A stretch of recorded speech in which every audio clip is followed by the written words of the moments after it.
Yesterday, we covered exposing photos correctly. Today, we're moving on to video. And trust me, if you don't get this right, your video is going to look shite. In photography, we can adjust our shutter speed freely. However, not so much when it comes to video because our shutter speed is tied to our frame rate. For example, if you're shooting at 24 frames per second, you want your shutter speed to be 1/50th of a second. If you're shooting at 30 frames per second, you want to be at 60th of a second. If you're shooting at 60 frames per second, you want to be at 125th of a frame per second. I'll leave a nice handy graphic so you can get the idea. And now I'm going to show you a quick example of a correct shutter speed versus an incorrect shutter speed.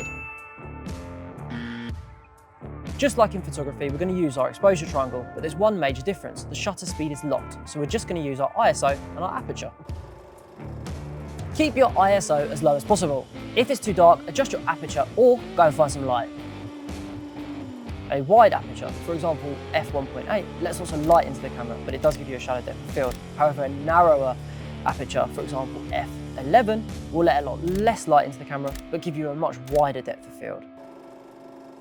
In bright conditions, when you still want that shallow depth of field, and you can't crank the shutter speed, you're going to have to use an ND filter. Now for me, this is the absolute key weapon for any videographer.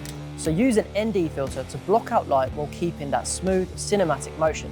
Essentially, an ND filter is sunglasses, but for your camera. So to expose your video properly, make sure you match your shutter speed to your frame rate, keep your ISO low, and use an ND filter when needed. Boom, cinematic footage unlocked. Missed part 1? Well, go watch that and let me know in the comments if you want more deep dives like this.